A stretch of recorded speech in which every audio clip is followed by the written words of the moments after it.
of the worst health epidemics in history, and for the first time, a pharmaceutical company is being held responsible. Yesterday, an Oklahoma judge ruled that opioids ravaged the state and ordered Johnson & Johnson to pay $572 million. The judge said that the company intentionally misled the public about the dangers of its drugs, thus breaching Oklahoma's public nuisance law. Johnson & Johnson is vowing to appeal and is pushing blame onto the doctors. The way in which the company manufactured these medications and marketed them to doctors was extremely responsible.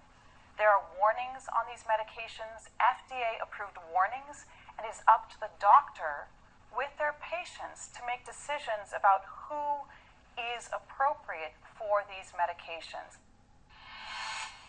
Holly Karibo is an assistant professor at history at Oklahoma State University and has written extensively about the opioid epidemic, and CNN's Wayne Drash was the only reporter in the country who spoke with this judge who made this historic decision. So thank you both so much for being on, and Wayne, just starting with you, how much did this judge really struggle with this decision? Oh yeah, he definitely took it very seriously, and he knew the consequences of impact and the precedent that he was going to be setting. I spent sort of the final 24 hours with him leading up to the decision, and it was quite a fun time to meet his family and see what it's like behind the scenes.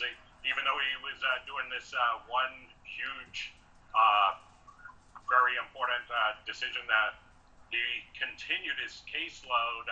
Just last week, he had to sit in on two divorce proceedings and had 85 people in his courtroom that he had to sentence. So it was pretty wild, but yes, it was a lot of fun. His job must go on. I encourage everyone to read your piece on CNN.com. And Holly, I read your opinion piece. You wrote that this ruling is a very good start. Why do you say that? Well, because I don't think we want to underplay the importance of what happens.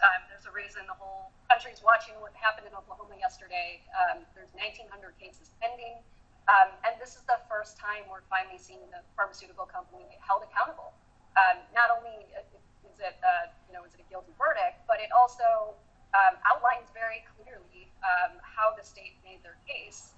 And it's some pretty damaging accusations that were then clearly proven true. So I think for many people, this has sort of proven what we've, in some ways sort of intuitively already felt, that the companies had played an important role in this. I say it's a start because they're not the only factor here, but they do need to be held accountable. And so I think that this decision is a beginning in that direction. You mentioned those 1,900 other cases. Wayne, to you, that the figure $572 million, how did he arrive at that number? Well, just talking to legal observers here in Norman, I believe he wanted to make sure that his judgment was fair, that it would be able to withstand any appeal.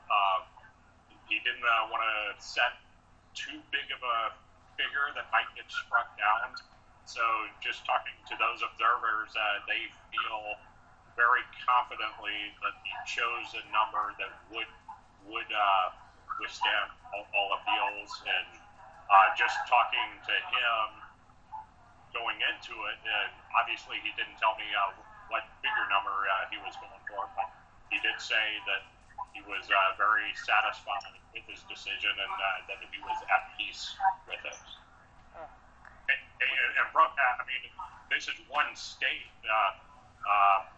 Multiply 572 million times all 50 states. I mean, if similar verdicts come down, that's looking at $27 billion. And if in this one case, if on appeal the decision is upheld, the state of Oklahoma right now is making over $100,000 a day in interest off that $572 million. So it's quite sizable. That is quite sizable indeed, and you point out those cases, as does Holly. We'll see how the 1,900 cases pending are at all affected by this major decision there in Oklahoma. Holly and Wayne, thank you both so much for your opinions. Any moment, just want to get to this. Actress Lori Loughlin appearing in court in that